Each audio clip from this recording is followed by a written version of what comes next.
Welcome to episode 255 of the Whatnauts review show, where every week we pick a story and we talk about it. This could be a movie, TV show, anime, manga, comic book, audio drama, all kinds of entertainment.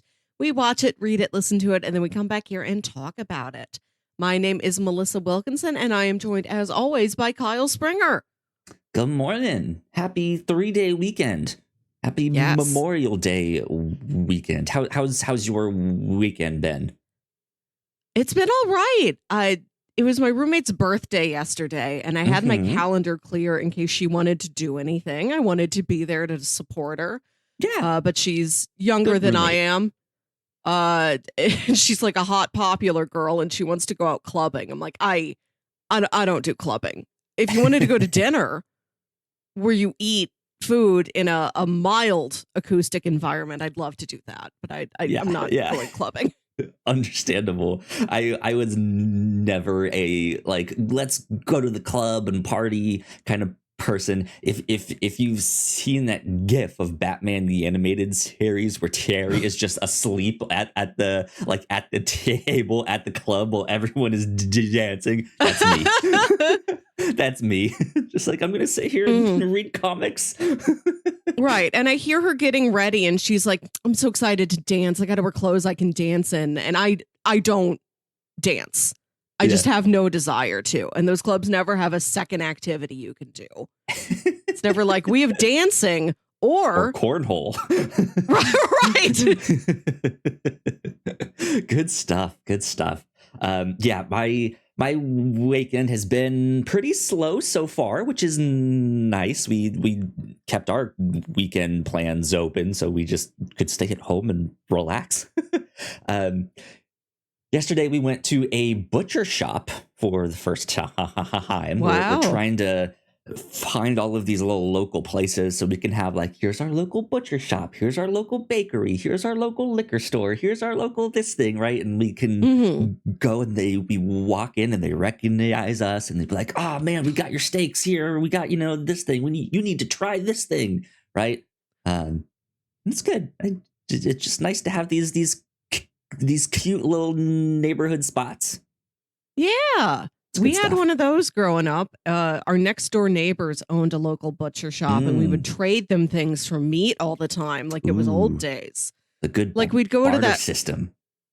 I told you about that place where you can watch them make the pretzels. We'd drive across town and we'd get a bunch of pretzels and then we'd come by the butcher shop and we're like, you want some pretzels? And they were like, you guys want some ribs? And we'd trade. Yes, that's awesome. That sounds so good. Speaking of good, Melissa, we are here to talk about season 2 of The Good Place. Continuing our monthly coverage, our end of the month specials here. Here we are in season 2 of The Good Place. Melissa, talk to me about season 2 of The Good Place. When we left off in season 1 last month, it was revealed that they are in a bad place and Michael's in on it. He's not an architect of a heaven. He is an architect of a hell. He is a demon. He does a maniacal laugh. And he's been trying this experiment where he puts these 4 dead humans in a fake good place where everybody else around them is an actor and they are there to torture themselves with just social conundrums. They're not getting stabbed with pitchforks. It's just like, 2 girls have a crush on you. What are you going to do? Oh, no, Archie. How will you ever survive? Right?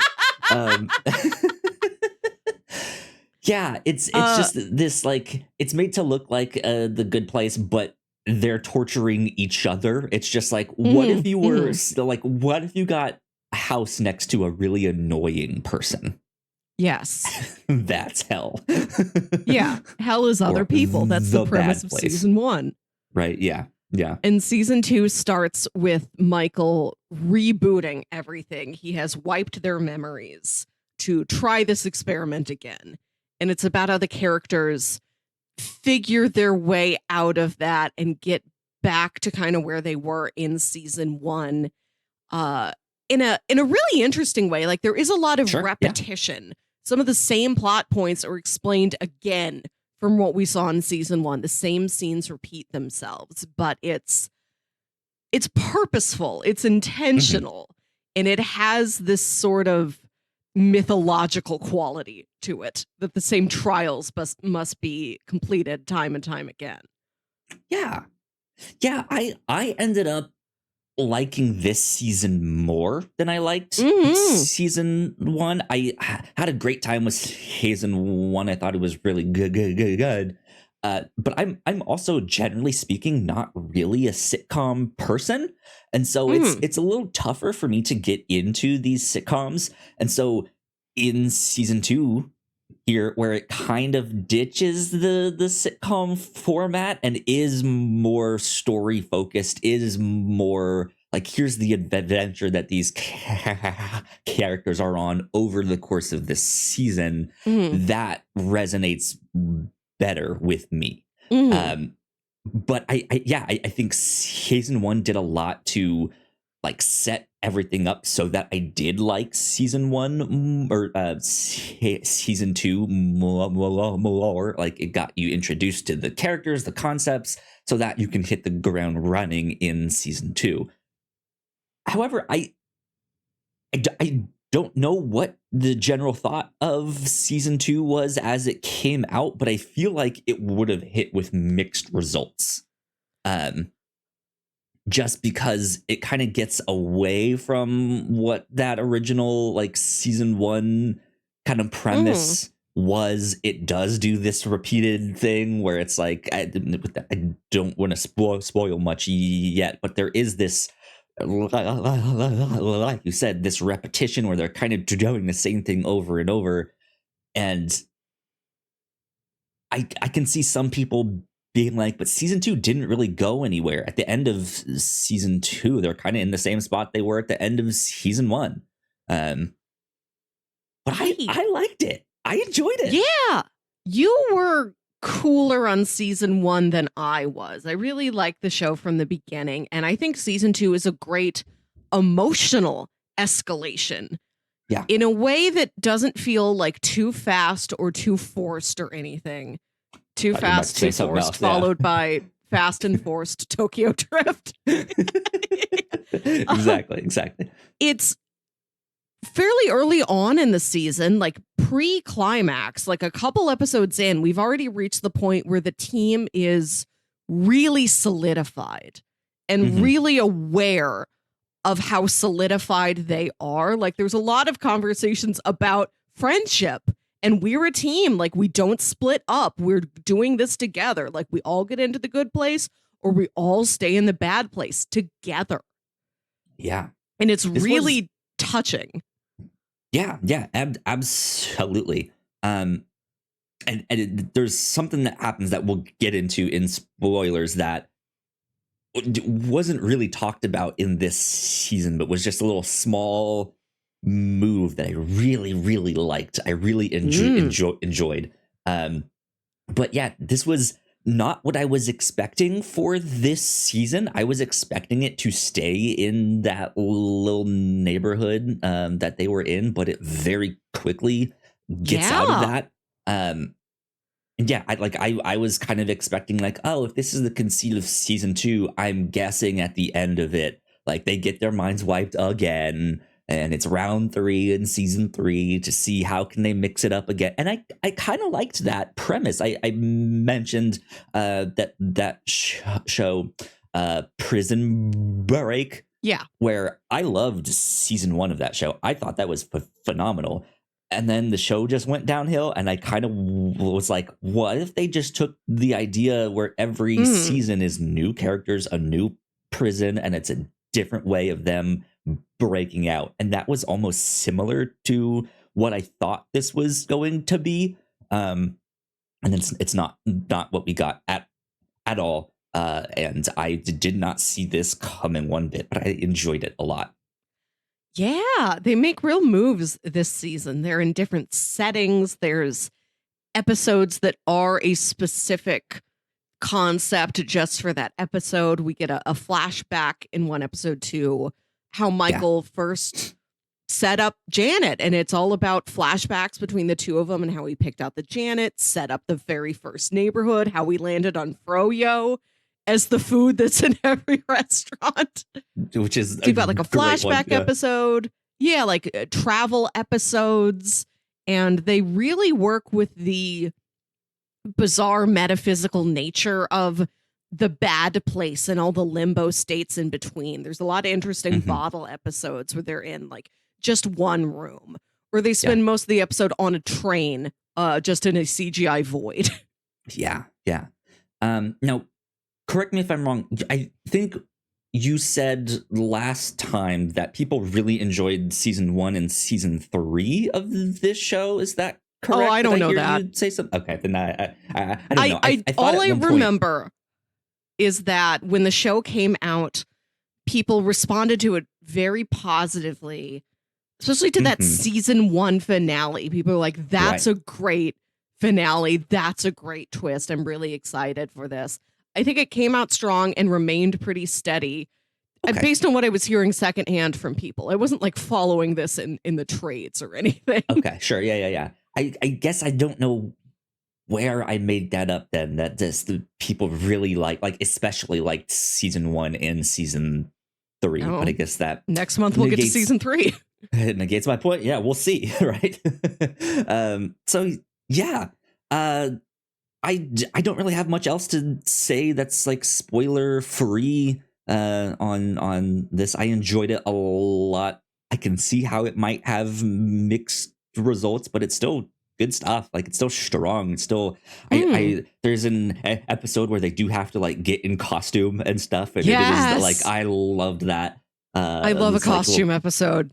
Period piece. Yeah, that might be something we have to do for our bingo sheets. Like a character gets into costume. We've got disguise. Disguise is on our bingo board. Disguise. That's right. Although now I want to add a square for close up on characters' eyes opening or closing. Lost, right? Big Lost vibes this season. Yes, yeah, indeed. Cool. Do you have anything else that you wanted to add here? All right. Well, let's take a quick break for housekeeping, and then when we get back, we will dive into spoilers and start breaking down season 2. We'll be right back. Here at the Whatnauts, we make multiple different shows, and a lot of hard work goes into making them, so we would love it if you check them all out. If you enjoy our shows, patreon.com/thewhatnauts is the best place to show your support. For just $1 a month, you can get early access to episodes, and at our $3 tier, a Patreon-exclusive podcast, The Pilots Club. You can even get a shout out and thank you on most of our shows at the $5 tier. And if you're one of our patrons already, thank you so much. It means the world to us. You can find out more information on our website, thewhatnauts.com, as well as your favorite podcasting platform of choice. When you type in The Whatnauts, all of our shows will pop up right there. Just don't forget to give us a nice rating and review if you like the shows. You can also find us on YouTube and Twitch for video versions of the shows, trailer reactions, and live streams. And lastly, we have merch. If you want to grab yourself a shirt or a hoodie or a mug or something else, head over to thewhatnauts.com/store to pick up some merch today. All right, we are back. Big shout out to our Patreon supporters. Thank you so much. We appreciate you a lot. This past month here on the Pilots Club, I shouldn't say here, this is not the Pilots Club, but over on our Pilots Club, we got to talk about Moon Girl and Devil Dinosaur.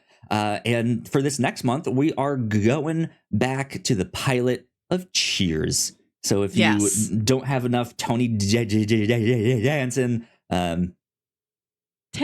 Ted Danson. Ted Danson. God damn it. You know what? I Tony said it with confidence. Danson's a separate guy. I said it with confidence. I went in. I give myself points for that. But yeah. You named a sitcom star of the 1980s. Good job. A for effort. You get a sticker. But you want more of him. He's in Cheers. So yeah. I'm excited to talk about that. We are recording that right after we get done here for the Good Place. So be on the lookout for that this next month. Here on the review show, Melissa, what did we get to talk about this past week? Last week, I pitched you 3 very hot movies to start off summer, and we watched the 1953 French movie, The Wages of Fear, where several men have to drive trucks of nitroglycerin very, very slowly across a antagonistic South American terrain. Which is also funny that we watched that, considering one of the conversations that happens in the pilot episode of Cheers. Yeah. I was like, oh, this is where Melissa lives. She's in that episode. She started that conversation. Yeah, they're asking what is the sweatiest movie, and I'm like, I relate to this. I posed myself that same question, and I came to the Wages of Fear. Exactly. Wages of Fear was really good. Go check that out. Over on the Reactor Core, Melissa, you and I just did our reactions to the season 2 finale of Yellow Jackets. That was a blast. I'm glad we got to record that. That should be up this weekend as well. And then over on the Captain's Log, Melissa, we got to talk about all kinds of like pop culture reboots, from Futurama to King of the Hill, not King of Hill, King of the Hill. Definitive article. Right, they're dropping the thes, like Mayor. We all loved Mayor of Easttown. Welcome to King of Hill. Good. We got to talk about Good Burger 2 and how the car got restored, and it's in St. Louis where you are. You can go see it. Or it was circa that news article 2 years ago. I'm gonna have to go to that place and check it out and see, is the car still there? Yes. Yeah. So go check that out. We had a good time talking about all that stuff. But yeah, I think that's kind of about it for housekeeping stuff. Let's get into spoilers. Bam. Season 2 of The Good Place. Spoilers. Okay. Yeah, so like I kind of mentioned at the start, I was expecting this to just be set in the same neighborhood. They try round 2, they separate the characters, try and have some hijinks to make sure they don't meet, right? The whole thing would feel like oh no, you have 2 dates at the same restaurant, and you need to make sure they don't see each other. Like, that's kind of what I was expecting. And that is not what we got at all. Very quickly, this devolves into, it's not just round 2, it's like round 900, and so, like they keep figuring it out. We're in the bad place. We're in the bad place. We're in the bad place. I love the montage of every time Eleanor has figured it out and they're in a different situation. Like at one point, her and Chidi are dressed as cowboys, and while she's yelling at Michael, Chidi's like, "The pig's getting angry. What do I do?" They're just on a farm somewhere. Yeah, like that stuff was good. Like I liked that montage a lot. I was just not expecting it, and not expecting it at all. And yeah, it was interesting to see, like, when they figure it out, how soon they end. Like, this is day 2 of test number 400, and it's like, we figured it out. Day 1, we figured it out. Day 39, we figured it out, right? And just like each one we know is significantly different somehow, some way, whether they're physically farther apart. It's a Western theme, right? It's all, the food's always different on pizza restaurants. Yeah, I don't like. I like that they are changing these little small variables and trying to see if that works, but they figure it out every single time. And it's interesting to me because I don't know, like I don't feel like the physical location of these characters would change the outcome that much. Or what if we change everything from froyo to pineapple on pizza restaurants, right? Like how that would change things ultimately. And like I almost am questioning. I mean, like, I don't want to say that Michael is stupid. He is kind of a stupid character at times, right? But like, I feel like he would have figured that out. Like it's by putting them in this situation together, or somehow it is the specific combination of these people. Like, can they figure it out if they move to Hani into a different place and she's not there for one? Yeah. Like, does that work? But I guess we don't get to see that. I don't know.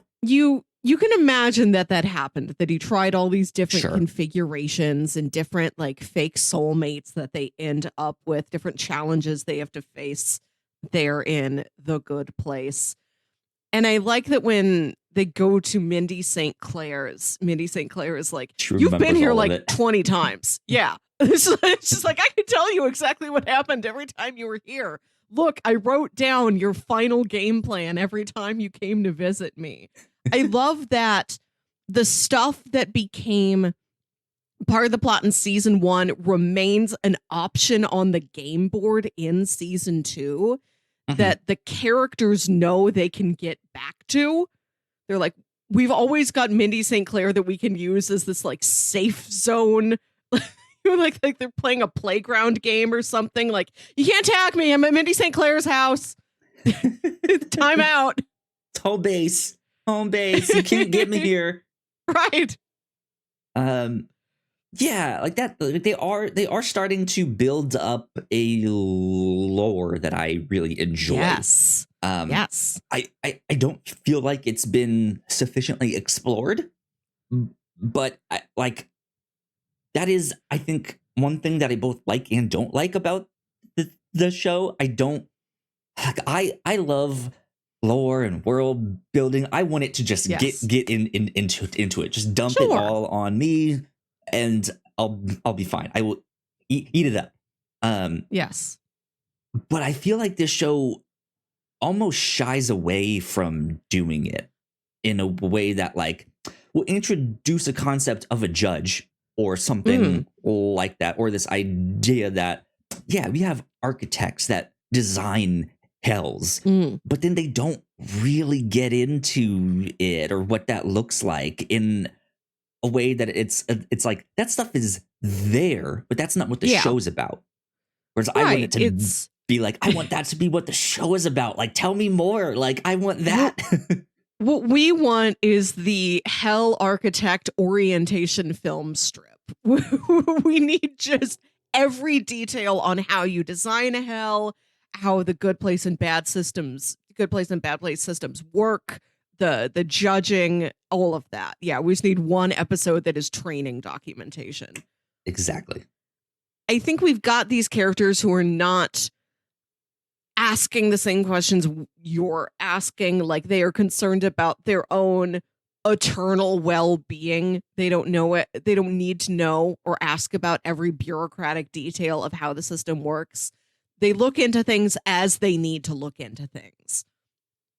So we do get really interesting looks. Like, I like when we do go to the bad place. We take the train. I like getting to see the fake good place they've been in just dissolve away. It just gets eaten up like in the TV miniseries of Langoliers. Not familiar with that one.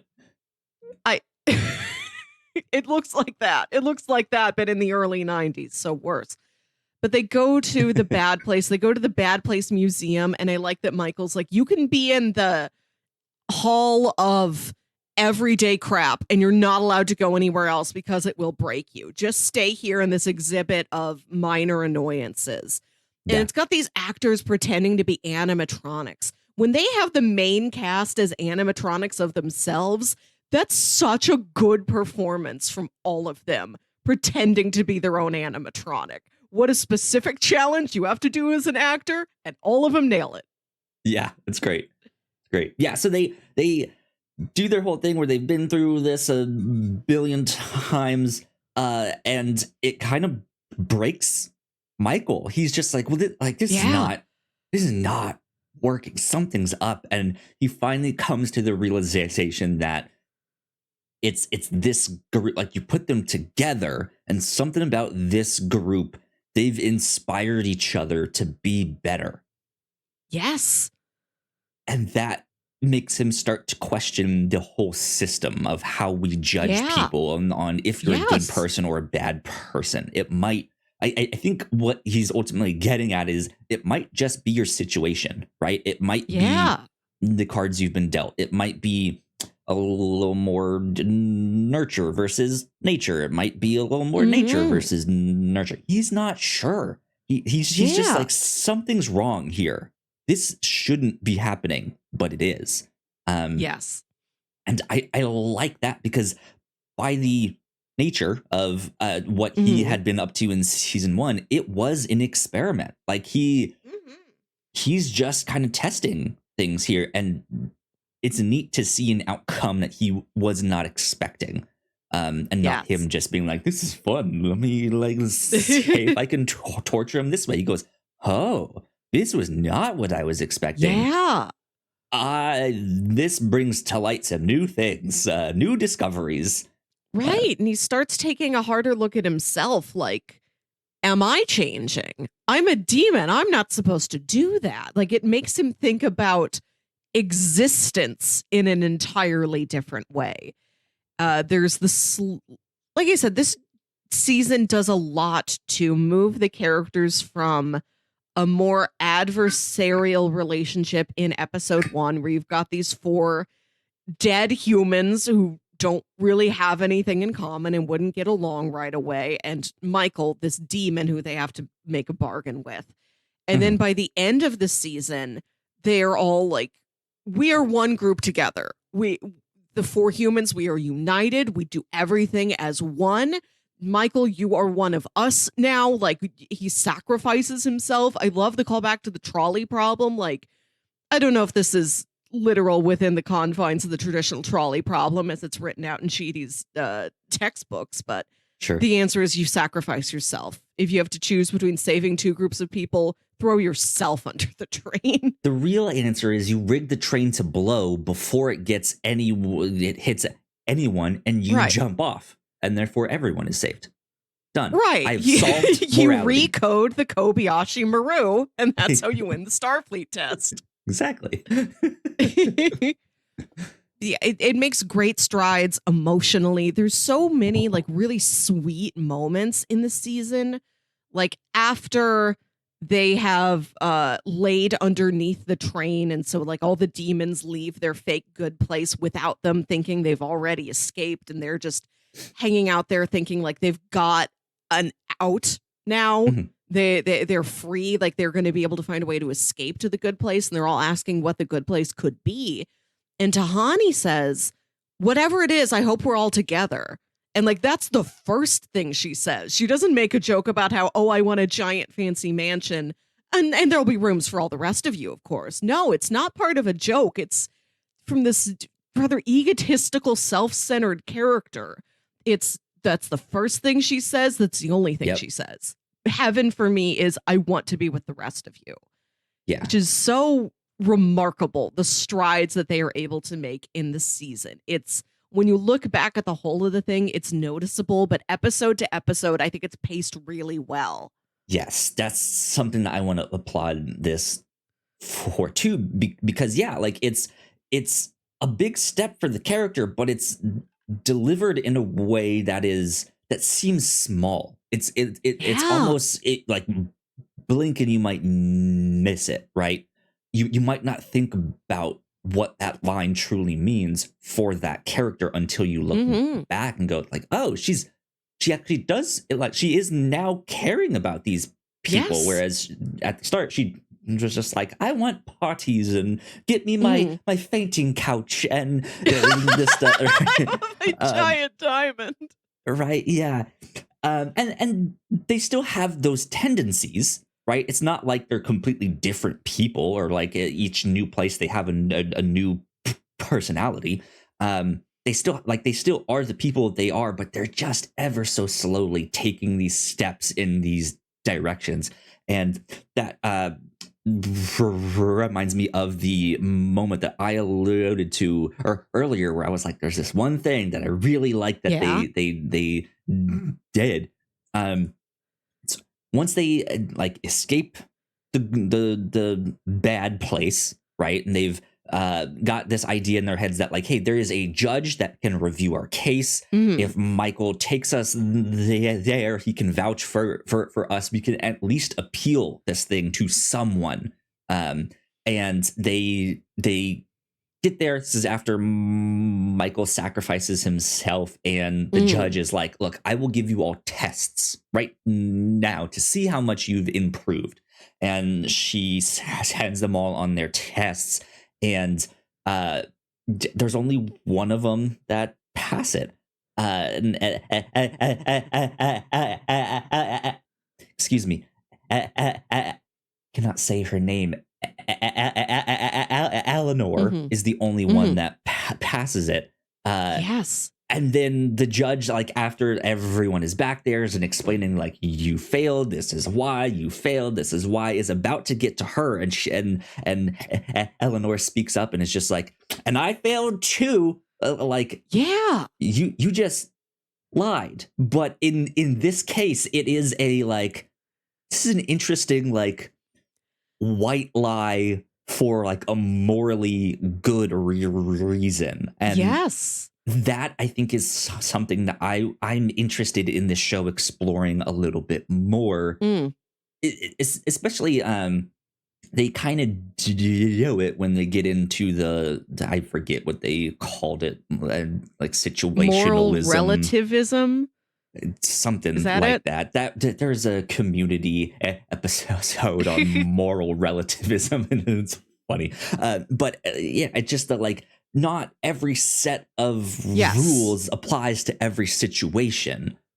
So depending on the situation, you can maybe change it up a little bit here and get away with Mhm. something that you maybe wouldn't have in a different situation. And I would like to see them explore that a little bit more going on of like, what are the rules per se of this situation? Is it okay to make a white lie in these Mhm. situations? Just like working for and like, I don't know. I just like I don't know if I have a specific example of like where I want them to explore it or Mm. something like that, but that's a like I as much as I like lore and world building and stuff, I also don't necessarily want them to get into the nitty gritty with like, well, this philosopher said this, that, but I also do kind of want a little bit more information. Like they've gone through all these lessons and they're starting to be like, well, according to this guy, he said this thing and that, and like I still don't know who any of these people are. Maybe this was a DVD bonus feature.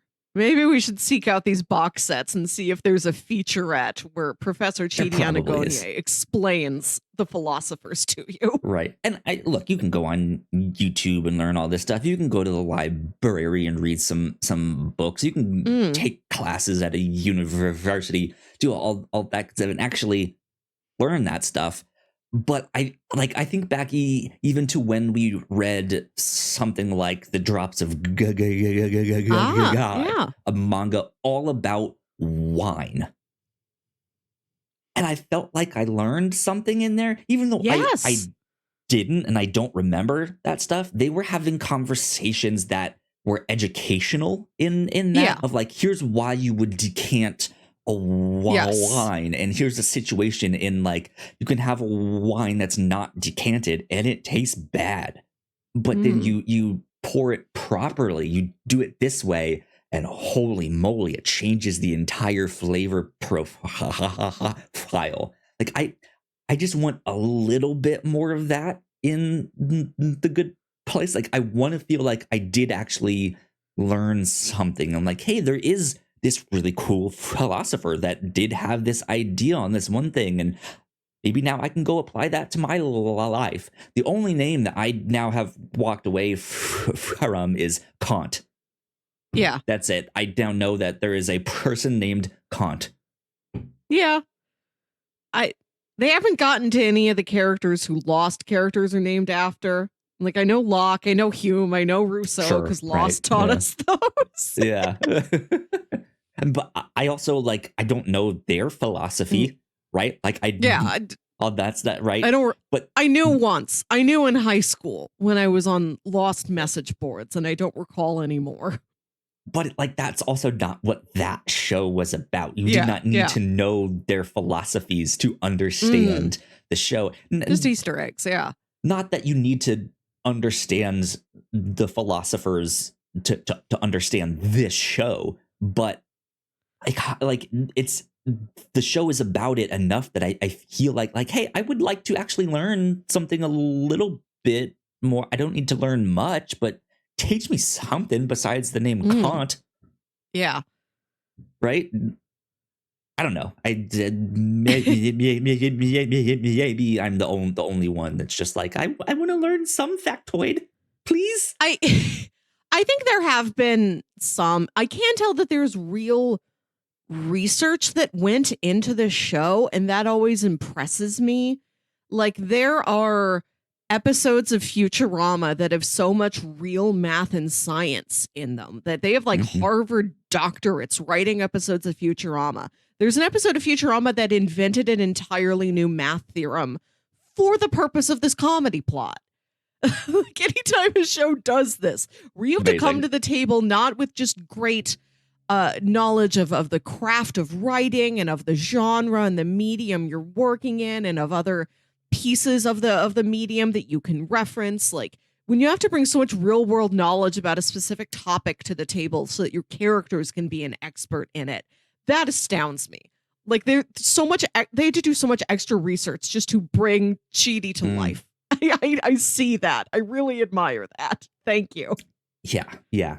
And like, I do enjoy that about the show. The show feels like a jack of all trades, master of none thing. Which I have to say, when I was younger, the connotation of that saying was maybe a little more negative, of like, oh, you're not skilled enough in any one thing, right? Yes. But I think nowadays people recognize that as not a bad thing, right? It's not like like, it can actually be incredibly useful to be like, you just know a little small bit of everything, right?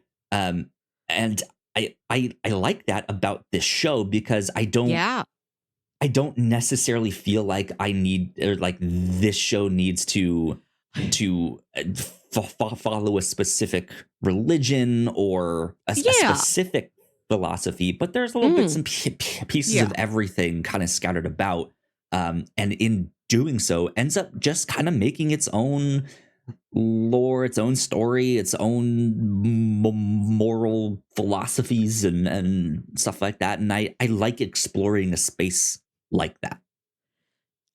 These writers have to know so much about philosophy and about the Jacksonville Jaguars. Well, all they need to know is what's his name, Blake Bortles, Jake Chortles, Jake Chortles, Blake and Portals, and fake and right. Bortles. I love that I don't know his name. He shouts Bortles, and then he picks his fake name and he yells Jordals, and then they have to go through the void at the end of the episode and he yells Portals. What a hat trick. Perfect. Great. To talk about those challenges the characters had to go through that Judge Maya Rudolph put them through. And first off, I love that they arrive in this room where there's just a burrito on the plate, and they've seen enough at that point to second guess. Right. They've seen enough at that time to second guess. We can't be sure that the burrito isn't the judge. We have to be on the safe side and approach it as if it is. Right. Like, if this is a test, like, do we eat the burrito? And like, do we sit here and wait? Do all of us eat the burrito at once? Do we eat the burrito together?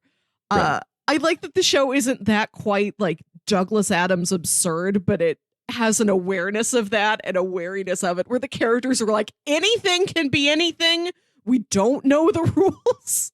I like that they're at the level where they know there are very many rules, but they don't know specifically what any of them are. Yeah. But Maya Rudolph puts them on all these challenges, and Eleanor's challenge is to really know somebody else. like the thing that wins her the challenge is that she's like, that's not my cheaty. My cheaty wouldn't say that. This is a trick. And now I've solved it. That's a really nice take. It's a really nice challenge for this more selfish character to go through.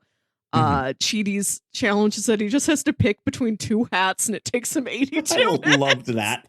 I love that. Immediately I saw it. I was like, oh, there's no right answer. Like, it's not like you pick one and you get into heaven. You pick one, you get into... No, it's just like, just pick one. Here's a hat. Enjoy. It's right. It's not about making the right or wrong choice. It's about making any choice at all. Yeah.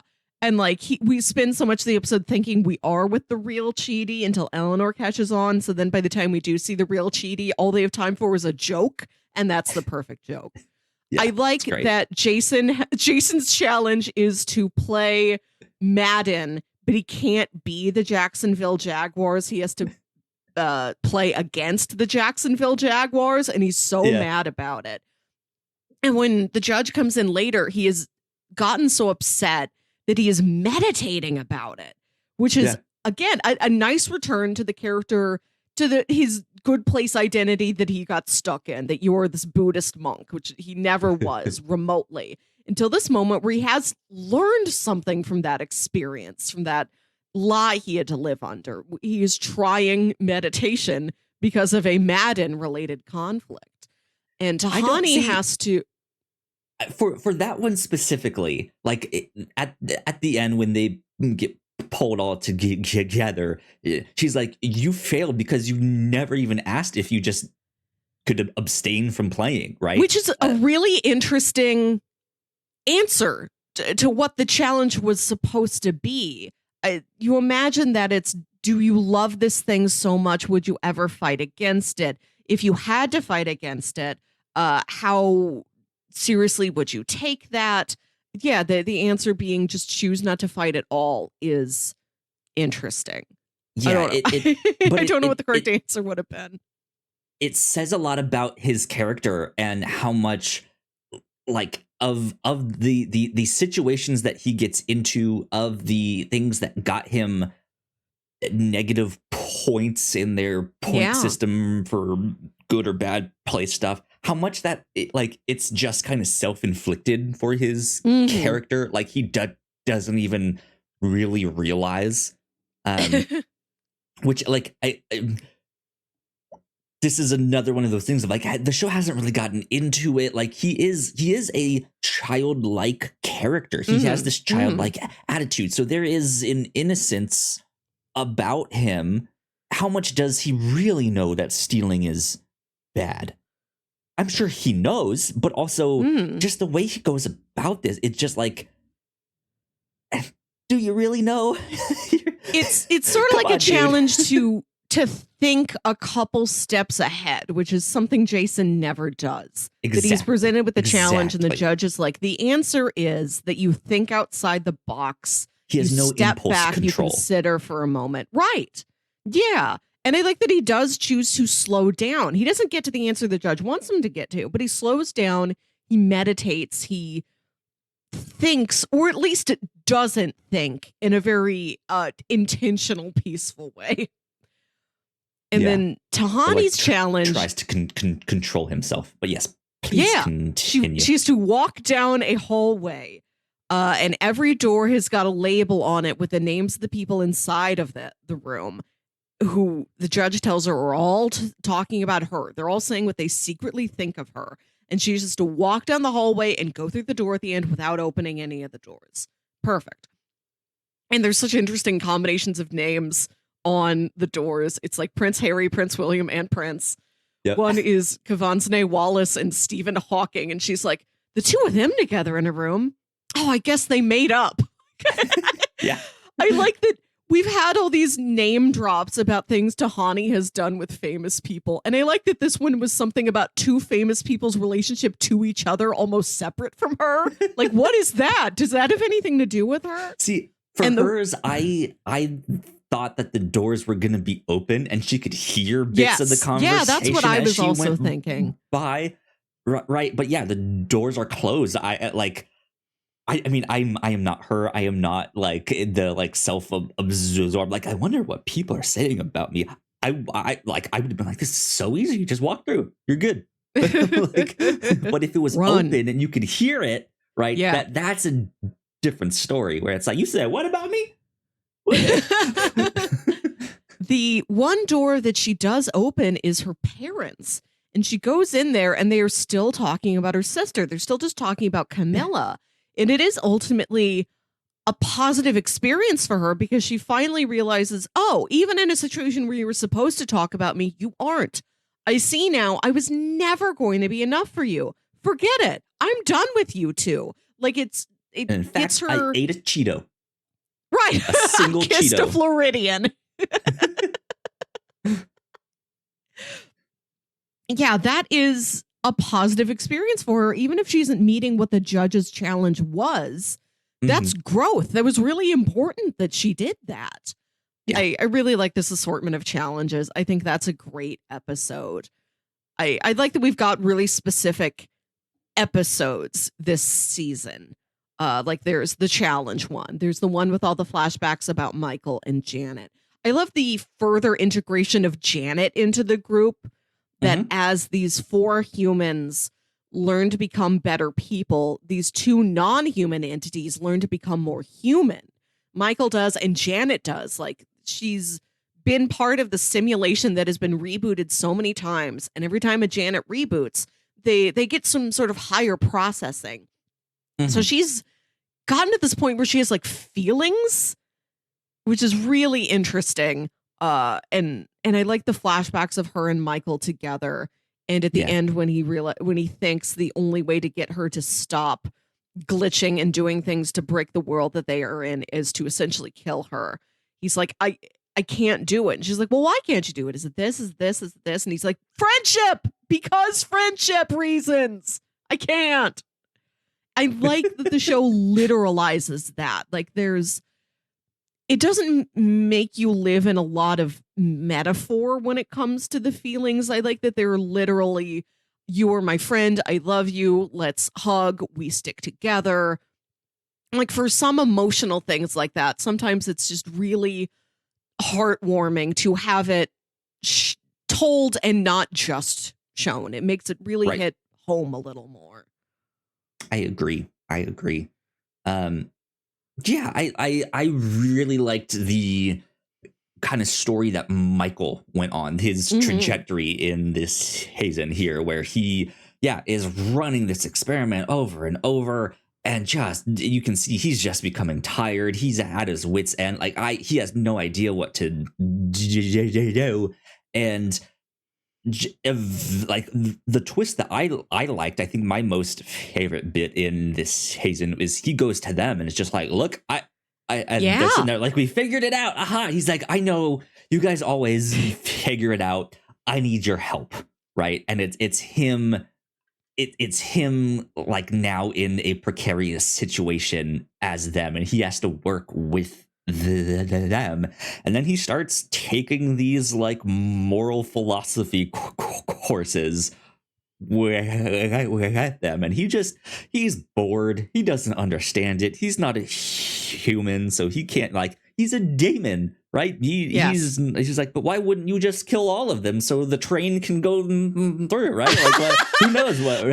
I love when he draws the illustration of him solving the trolley problem and killing everybody, and one of those people is a word balloon saying, "Congrats, Michael, you did it!" Right? Yeah, they're all dead. Like I like that journey. I like seeing him even just have this existential crisis of like, even if you don't understand humans per se, you still exist. You have an existence. That means you can start to comprehend non-existence, right? And then when he starts to go down that road, he's just like, oh no.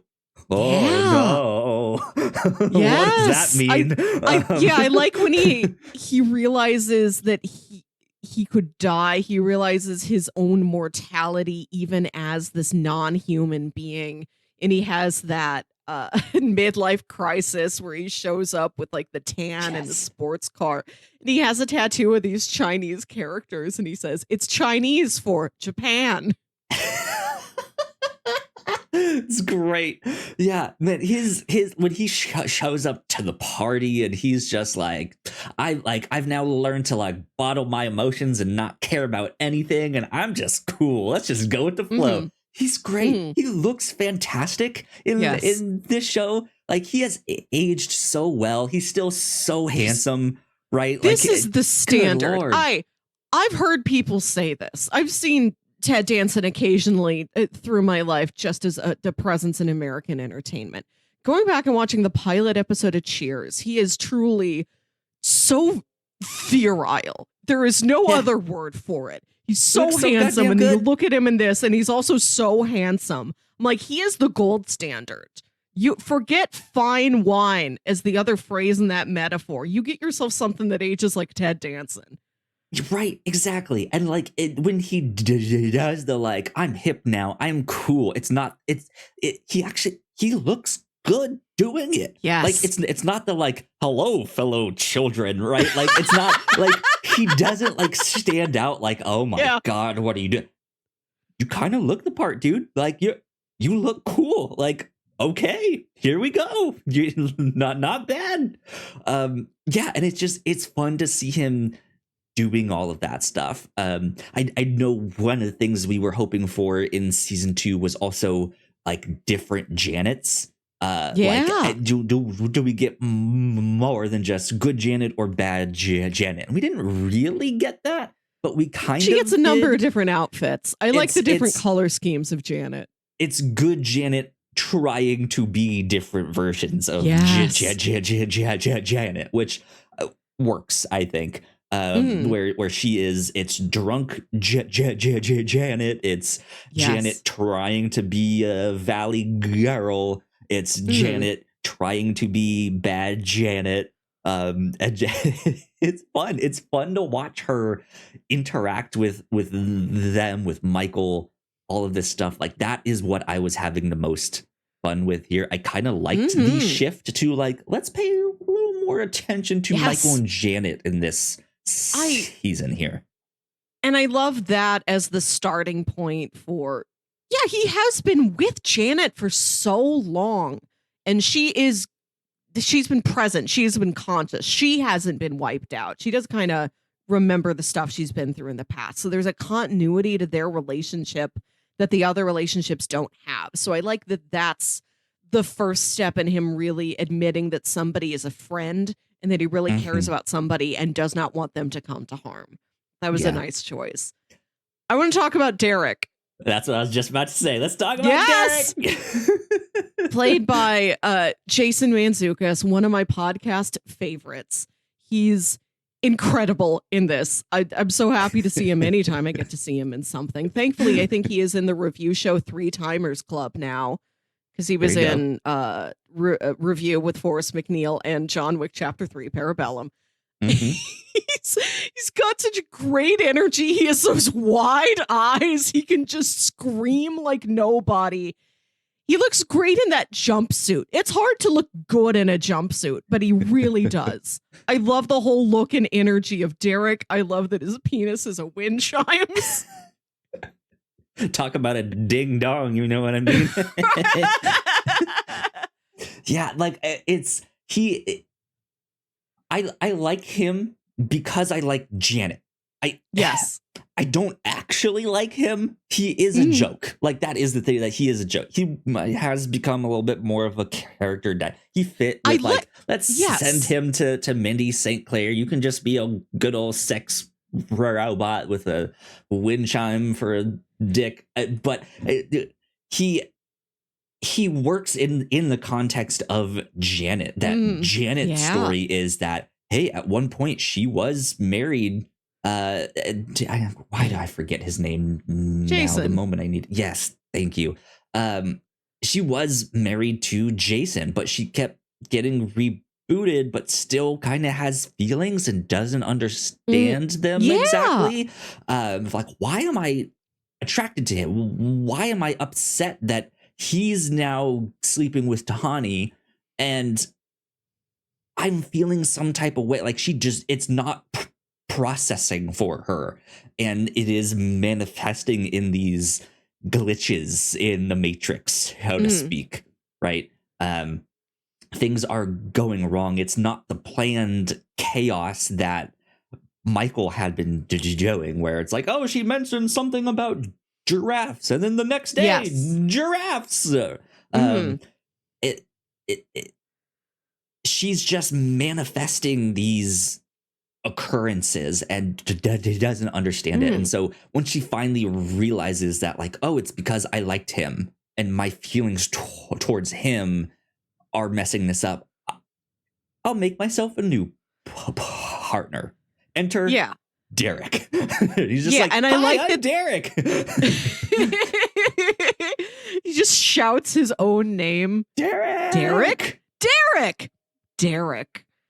I like that there is some amount of alarm to Janet can't just make a person. How did she do that? What, are we allowed to kill him now? We need to get rid of him. And it looked like he also had a button, like a makeshift button on that beach, the like kill switch button. Yeah. They didn't really talk about it or do anything with it, but he just has a makeshift button there on the beach. You can hit it, and it's the Derek kill switch. But yeah, he's his own entity, I guess now. And they're like, here's a bunch of cocaine. Go get laid and have fun with Mindy St. Clair. Enjoy. I like that.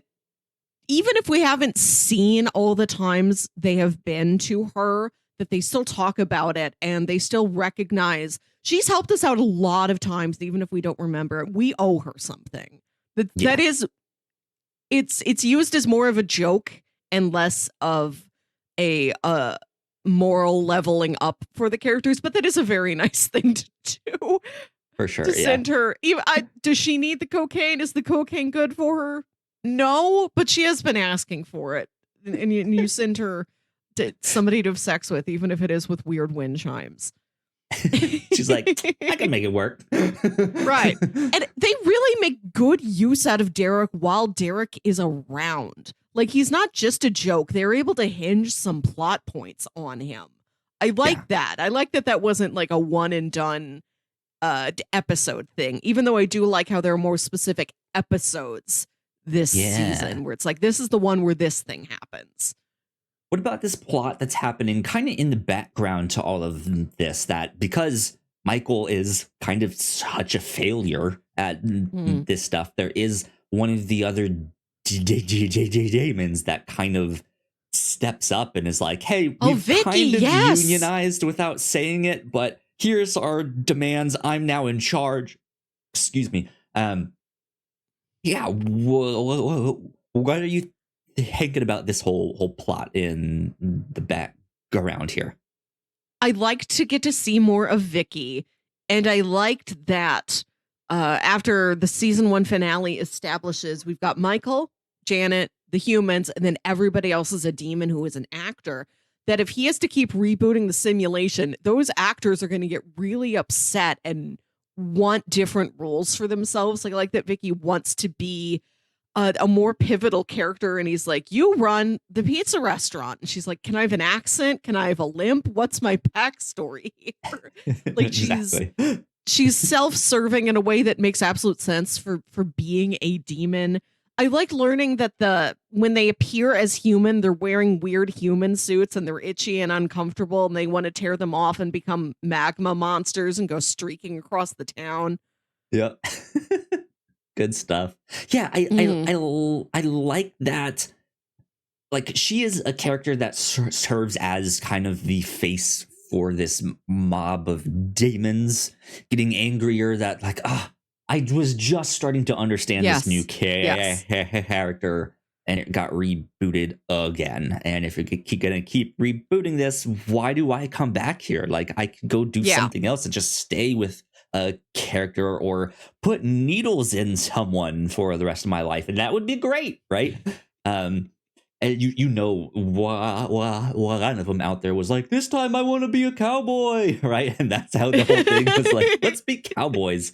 Yeah. But I like that they like she is a character that argued for more agency. I felt like she got it in this season, but in a way that was then pushed into the background. I'm interested to see where this goes if it continues down the road. I Yeah. don't know if it will, because they did kind of get her locked up and all of that stuff. Well, I But know would she like to see was her make a return. Yeah, I think we could see her return because she lobbies for. I've been really trying to work hard at making this a better simulation. Like, I deserve a promotion. I imagine we could see her maybe running her own simulation or in some sort of bureaucratic management role in the Yeah. bad place system. Now that well, I also don't know this character's name, but the not the bad Sean? place judge Sean. Yeah, now that he knows that they've escaped and that Michael is behind it and something's wrong, he might go back to her, being like, "So you were the one that was actually running this in the thing? Tell me more here. What's happened?" Like that might be a way for her to get re-involved. That I think would make sense, right? But yeah, I liked her. I like Yes. that in a sense they could also start turning good as a result of like rebelling against Michael in a weird backwards roundabout way here. Like, that would have been fun to see that they're you messed this up so much that I don't want to do this anymore. I'm just going to be good. I'm not going to torture them, which then tortures Michael, right? Like, why aren't you listening to what I'm saying? Do this thing. Yes. Like, I'm wondering if that is even going to be a rug that gets pulled out from under us at some point. That this is all Michael's hell. That Michael, you are now in charge of this one thing, right? Do you get to do? And it just goes wrong every single time, and he's in a nightmare, right? Like that could be another meta layer that they play with. Though I don't know. Do you feel like they will go into other meta layers of this down the road? Well, season 1 was season 1. Season 2 was they have to do season 1 over again. And what happens if they realize earlier that they are in a bad place and they try harder to get out of it? And season 3 we're now seeing is they have been their deaths have been stopped. They didn't die. They're put right back into their life path on Earth. But does that near-death experience change them in any way? They still had something that almost killed them. And we just see Eleanor, and that she does try and be a better person. But she falters after a while because she is the only person doing it. She doesn't have her team. She doesn't have that support system. So she falters, she fails, and then Michael comes back into her life as a bartender. Kind of steers her back onto the righteous path, mentions what humans owe each other. So she looks up that book, and then she finds a YouTube video that's Chidi's lecture series on that book. She is so stricken by what he has to say that she flies to Australia, where his university is, and is like, you got to tell me more. Please help me. How do I be good? And I like that a lot. That's very season 6 of Lost, that even in other timelines, other circumstances, without the memories that you have, you will find those people again.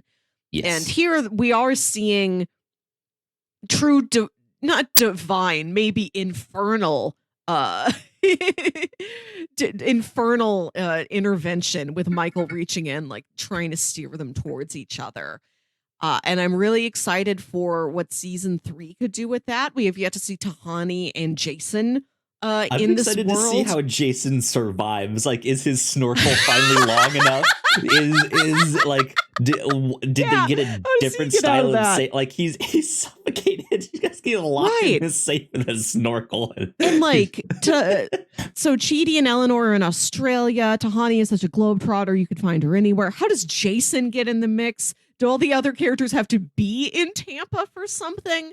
I want to see the group come together,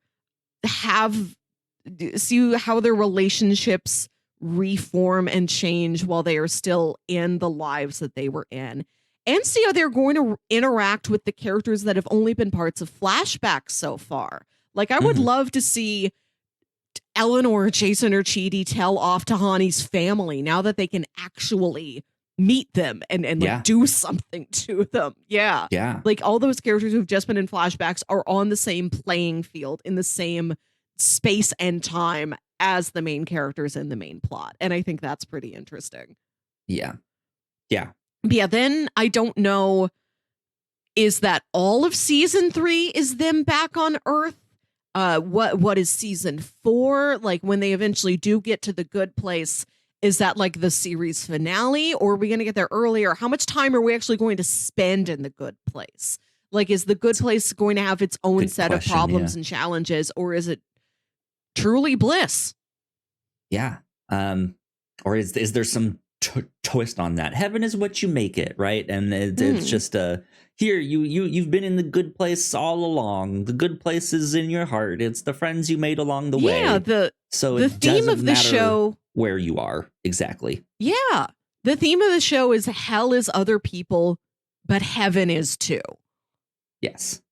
Yeah. So it's like, as long as those 4 or 6, you got to have Michael and Janet in there. Like, as long as they're all together, where will they be at the end of everything? I'm curious to know if Janet is modeled after a real human. Oh, yeah. It's very possible that they could be like, no, we designed this one ourselves, right? There is no human equivalent.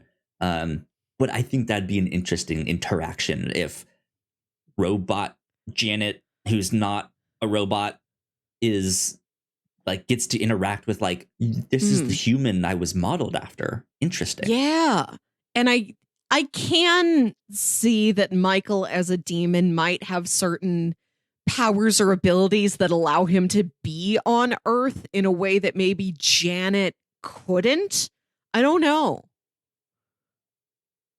Yeah, I'm not sure how that would work. I would assume that if they have a portal, they could probably bring Janet to Earth. But again, this is me like going into like world building mode. Like, what's the lore here? Can they travel? Yeah. Like, does this happen often with like this like divine intervention stuff that we got to see a little bit? I like that. I like their little ticketing machine things that like give them the updates on how they're doing, that they're rating there. I don't know exactly what kind of machines those are, but it just like spits out this like long somewhere. receipt that they get. These, I guess, Morse code updates or something. I don't even know. It's some sort of, cosmic code. We don't speak it. Us humans don't know. Exactly. It's not for us to know. No. But yeah, like I'm interested. Like I was interested in season 2 because of what season 1 set up. I'm interested in season 3 now because of what this season has set up. But I felt like season 2 was more along the lines of what I wanted out of a show, like, or not even what I wanted out of a show, but what I like in shows, period. And so I'm excited to see how much of that continues into season 3 and 4. Will they go back to more of a sitcom like formula? Will it be some globe-trotting adventure, or will they kind of stay in one location? And somehow they all converge on that location. I don't know. Or will somebody else, Sean or somebody, realize what Michael is doing and be like, no, those people have to die. Like, are they going to have to face all new life-threatening experiences? Yeah, They something just feel like like that. they're in a permanent final destination for all these Yeah. characters. Yeah, there could be something like that. You were meant to die. The universe is correcting itself, right? Yes. That could absolutely be a thing that happens here. But I think at the end of the day, it is a show. I don't ever want to say that this show feels watered down or anything like that, but it I don't is think it does. right. It's the idea that I kind of mentioned earlier that like because it's not specifically Christian or specifically Hindu or specifically this or that philosophy or religion or who knows what, it's kind of making up its own thing here, and it's building its own identity. And I don't know, like I feel sometimes like it could be stronger if it leans into one or something like that, or not even like permanently, but like starts to explore that stuff. But I know that's also not what the show is about at the end of the day here. So I'm still in this zone where I feel conflicted about the show and what I want it to be or what I think it could be. So it feels like an interesting spot to be in. Yeah. I think That's all I it's got. I think it is such a strong cast of characters. Like with the higher budget I imagine the show has just for like the special effects of all the sort of cosmic magic things it has to do. It's got a smaller cast who you spend more time with. And that's so valuable. I think like the characters are really well cast, well performed, well written. I like everything they did this season. I like the sort of self-fulfilling prophecy of Mindy St. Clair gives Eleanor the tape she made of her and Chidi sleeping together, which she made by poking a hole through the wall that she could film through. And she says, I call it my looking hole. Like, yes. My looking hole. The hole through which you look. And it's not, I like that Mindy St. Clair was like, I recorded this for sexual reasons, but you just ended up cuddling and talking, so I don't want it. And it's what Eleanor is watching it for is her telling Chidi, I love you. I know that's hard for you to say. Don't feel like you have to say it right now. And he's like, no, I love you too. And she's like, how did I do that? How did he do that? And this is the same reaction he has when she shows it to him. He's like, I never make up my mind about anything like that. I can't pay. He's like, I rent socks. That's how scared I am of committing to something. And then we get their kiss. Then she says, hot diggity dog. And she's like, great. That's going to be the story forever now that I kissed him. And I said, hot diggity exactly. It says exactly. And Michael says the exact same thing when he hot diggity dog. Goes, oh, hot diggity dog. Yeah. Very She's funny. Like, I said the same thing. I love in a sitcom, any sort of light entertainment like this, where there's a couple who might get together and the other characters are rooting for them, or at least are very happy when they hear, oh, you did kiss. Awesome. I like it's not just the couples becoming a couple, it's how everybody else around them reacts. I liked that progression of that relationship this season. I liked Tahani and Jason. Like they start sleeping together, and then they've Janet put them through a couples therapy. They're really sweet together. Like when they're cuddling together in bed, that is something that's very sincere, very tender. And I like when she has to break up with him because she's like, I'm not really ready for this yet. I don't think I can handle it. I've had such a good time, but I don't think I can do this right now. And he like jokes with her about it and like really accepts it and tries to make her feel better. Like there's a lot of good emotional beats this season. And I am so invested in these. I am asking fewer questions about like, how do Janets work? Because I know how a Janet works emotionally. I don't need to know the lore of the Janet. I don't need to know every different hierarchy and managerial position. Lore. Right. I'm getting. I mentioned Lost a lot. It's one of it's a touchstone for you and me. Yep. But I think about it, especially with this season. With it's all about the relationships. It's all about the characters and their journeys. And yeah, there's questions you can ask around that are fun to look into, but ultimately it doesn't matter. It's just there to get these characters on an emotional and relationship journey with each other. Not only as like individuals and as couples, but as an entire group. I like that they function as a group in this show, like consciously. They're like, the four of us are always together. We don't split up. Absolutely. Absolutely. The last thing I will say about the show is that I think something that it does really, really well is like the simplicity and sincerity of what they're trying to get across. Absolutely.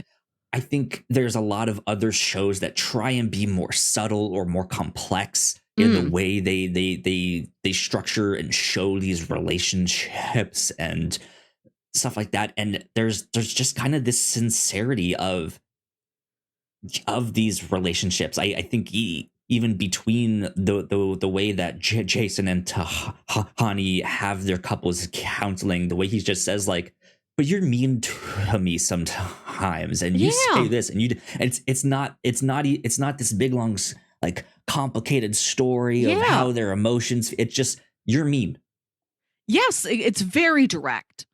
Yes, and I think there's other shows out there that could do a similar thing that is maybe more so a result of poor writing of like they just don't know how to say this stuff or how to, and it comes across as not subtle in a not great way, right? But I think this show is nailing it. Of like it has this simplicity to it, this sincerity, but there's also this like really great adept way that these characters are written and making these slow steps to progress and change and become better people that I think it's doing really well. Mm-hmm. So yeah, good stuff. Season 2 of The Good Place. One final joke I want to mention before we close out here. I like when Michael gives each of the humans a gift. And he's like, it's the thing that I know would make you the most happy. Tahani gets a giant diamond. Eleanor gets a shrimp dispenser, which is just a soda fountain. Chidi gets a like lost diary of Immanuel Kant, and Jason gets a Pikachu balloon. He pops it immediately on accident. It is the biggest punch they can get out of the cheapest prop. It is so perfect. It's just a big Mylar Pikachu balloon. Like you can get at any grocery store. And he's so excited to see it, he leaps over the furniture. Yeah. So good. So good. I like that each of them have their like, here's your like 2-second bit joke that they have. Yes. Like, Chidi has to pick the hats. Jason gets the Pikachu balloons, right? They each have their stuff like that, which is great. So, oh boy, I think it's time for bingo. Should we look at our bingo cards? Let me pull these up on screen. Here we go. I am looking for stuff like villain with a pet, treasure map, diary entry, no time for breakfast, cat and mouse game. I don't know if I really have much. We have that like maybe locked room mystery, but I don't know if it's really a mystery. It was more so a test. Yeah. Yeah. I don't think I've got anything. Although I don't think we've had an actor play themselves yet, but that seems like something we could have in the future. For sure. Another joke I want to mention is after Eleanor sees the tape of her telling Chidi she loves him, she says, I've only said I love you to 2 men in my life. Stone Cold Steve Austin and a guy in a dark bar I mistook for being Stone Cold Steve Austin. And later Janet says something about designing Oh, I think it's when she makes Derek and she's like, Eleanor, I could make you your perfect mate. Based on things you've said, I think it would be Stone Cold Steve Austin's head on Tahani's body. And Eleanor says, the other way around. Or the other way around. Yeah. So yeah, I don't think I have an update for Bingo. I don't think I got it. We could have gotten the, like, if I'm here and you're here, who's driving the trolley? But not what happened. So, oh well. Oh well, not much of an update on that. At this time, we would normally do recommendations. But for our end of the month specials, we like to reserve that for the first time we cover something and the last time we cover something. So Melissa, if you thought of some more recommendations, keep those in mind for the next couple months here. Yeah, next week on the review show, we are back to our regularly scheduled programming, so to speak. I pitched some more sword and sorcery content, some more movies in that genre. And Melissa, you ended up picking one called Krull, Krull, and it is sword and sorcery with a sci-fi twist to it. I don't know really anything about this at all. I'm excited to dive in. I've not checked it out yet. But I think it should be interesting since we already did some Red Sonja comics, which were kind of your standard sword and sorcery stuff, right? So it checks all the boxes. It's all there. Be interesting to see one that has a twist on that formula. So that is what we are up to this next week. We will continue covering The Good Place at the end of these next 2 months, so get ready for season 3 the end of next month. There you go. Bam boom, I'm done with season 2. That is all. Melissa, do you have any other kind of final thoughts, stuff to say? No. Anything? Concerns? I will see you again at the end of next month. I've really been enjoying the show. Cool. Good. Sometimes this format works really well for a drama where we talk about a season a month. So then I'm like really into like all the drama and the intrigue, and then I get a little bit of a break. I'm not invested in something so heavy as The Leftovers or Mr. Robot or what have you. But now that we're covering a much lighter, more digestible sitcom, I'm like, I want all of it. So now I have to like put the chip clip back on the bag, put it on top of the fridge. I'm done with snack time. I don't get to have any more for another couple weeks. I mean, you could watch like an episode or 2 a week, and then in that last week when you just need to finish it all up, you just don't have as much. No, easy breezy. I tend to save it for these online month going series. I tend to save them for like that last 2 weeks of the month. If I start too early, then I forget stuff. I gotcha. Well, that being said, Melissa, where can the people find you on the interwebs? You can find me on Twitter and Instagram at WilkyWit. That's WilkyWit, and listen to my other podcast, Saturday Morning Obscurities. You can go. You guys can find me at Kyle Springer on Twitter. And if you would like to stay up to date with all of the stuff that we do here at the Whatnauts, we are at the Whatnauts on Twitter. Please go like, share, and subscribe. You guys know the deal with all of that. If you are watching the YouTube version of this, we got some more videos right over there for you guys to check out. That would help us out a ton as well. And yeah, this has been number 255 of the Whatnauts review show. We're getting up there, man. We will see you all next time. Bye.